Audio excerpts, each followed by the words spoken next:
రాష్ట్ర ప్రజలు 2019లో ఎంత తప్పు చేశారో అనేది వాళ్ళకి తెలియాలనే ఉద్దేశంతో చెప్తున్నాను అధ్యక్ష. Asia's biggest data centre, you know how much it is? 53,000 కోట్ల రూపాయలతోటి ఇన్వెస్ట్మెంట్ విశాఖపట్నంకి వస్తుంది అధ్యక్ష. ఇది ఒకటే కాకుండా కేంద్ర ప్రభుత్వం నరేంద్ర మోడీ గారు ఏదైతే ఎన్టీపీసీ గ్రీన్ హైడ్రోజన్ హబ్ అది కూడా విశాఖపట్నం అనకాపల్లి దగ్గర ఎన్టీపీసీలో పెట్టడం జరుగుతుంది అధ్యక్ష.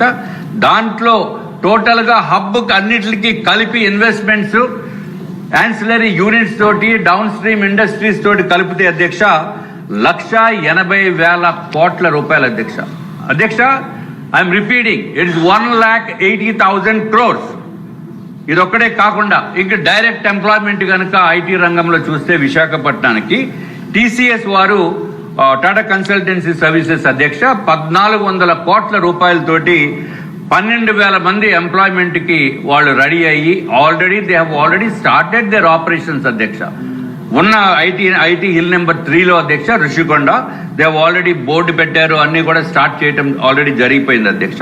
ఇది ఒకటే కాకుండా అధ్యక్ష సిఫీ అని ఉంది అధ్యక్ష. అది రాష్ట్రం దేశంలో 14 డేటా సెంటర్స్ నడుపుతున్నాయి అధ్యక్ష. వాళ్ళు కూడా మనకి విశాఖపట్నానికి 16,466 కోట్ల రూపాయల ఇన్వెస్ట్మెంట్ తోటి సుమారు 600 ఎంప్లాయ్మెంట్ తోటి వాళ్ళు వస్తున్నారు అధ్యక్ష. అట్లాగే అదానీ డేటా సెంటర్ అధ్యక్ష, ఇదివరకు గౌరవ ముఖ్యమంత్రి నారా చంద్రబాబు నాయుడు గారు ఉన్నప్పుడే అధ్యక్ష వారికి ల్యాండ్ అలాట్ చేయటం జరిగింది.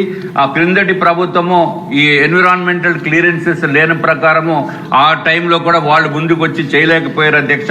ఇప్పుడు ఈ కూటమి ప్రభుత్వం వచ్చిన తర్వాత వాళ్ళకి ఎన్విరాన్మెంటల్ క్లియరెన్సెస్ ఇచ్చిన తర్వాత అధ్యక్ష 30,000 కోట్ల రూపాయలతోటి అక్కడ కూడా డేటా సెంటర్ స్టార్ట్ అవుతుంది అధ్యక్ష.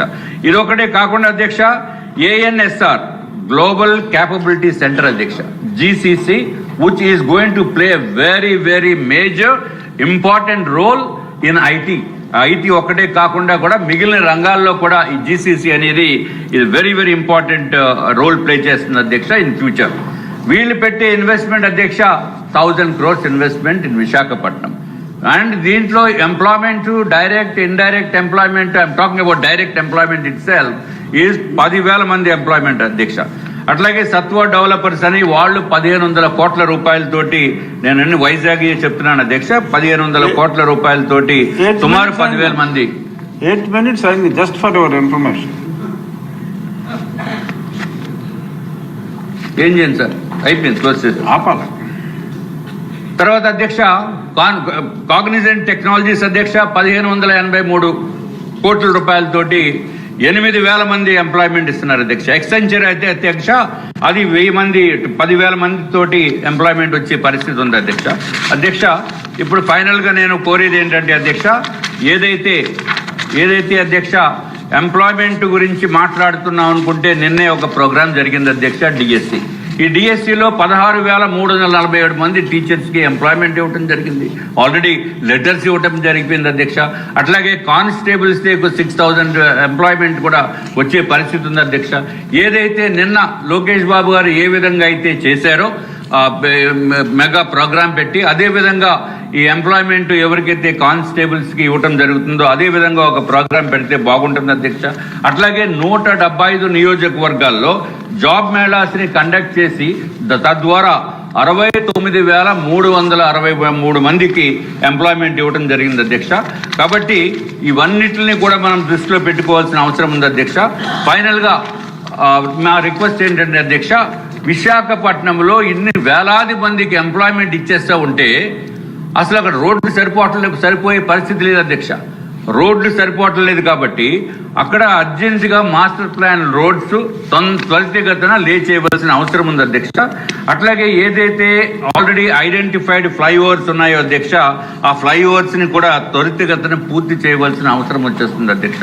లేకపోతే బెంగళూరులో ఎంత కంజెస్టెడ్ అయిపోయినా అదే పరిస్థితి విశాఖపట్నంకి వస్తుంది అధ్యక్ష. అట్లాగే కోస్టల్ కారిడార్ ఉంది అధ్యక్ష, వైజాగ్ టు శ్రీకాకుళం, దాన్ని కూడా త్వరితగతిన ఫస్ట్ ప్రయారిటీ కింద పెట్టి చేయవలసిన అవసరం ఉంది. మెట్రో పెట్టాలి.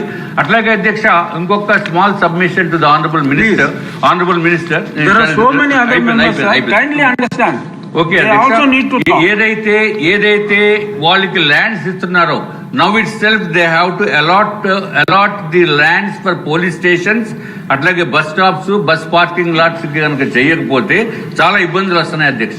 మా ఐటీ పార్క్ అసోసియేషన్ లో ఇల్ నెంబర్ 123లో కనీసం పోలీస్ స్టేషన్ కి ఇవ్వడానికి కూడా స్థలం లేదు అధ్యక్ష. చిన్న కంటైనర్ లో పోలీస్ స్టేషన్ నడుపుతున్నారు. కాబట్టి ఫ్యూచర్ లో ఇటువంటి ఇబ్బందులు రాకుండా ఉండటం గురించి వాళ్ళకి ఏదైతే రిక్వైర్మెంట్స్ ఉన్నాయో స్కూల్స్ కి, పోలీస్ స్టేషన్స్ కి, బస్ డిపోస్ కి, బస్ స్టాప్స్ కి అన్నిటిని కూడా ఐడెంటిఫై చేసి ఈ త్వరితగతిన దాన్ని కూడా coordination with VMRDA, GVMC and also revenue department coordinate చేసి ఈ మాస్టర్ ప్లాన్స్ ని రూపొందించవలసిందిగా మీ ద్వారా రాష్ట్ర ప్రభుత్వానికి, గౌరవ మంత్రి వర్యుని కోరుకుంటున్నాం అధ్యక్ష. పల్లా శ్రీనివాసరావు.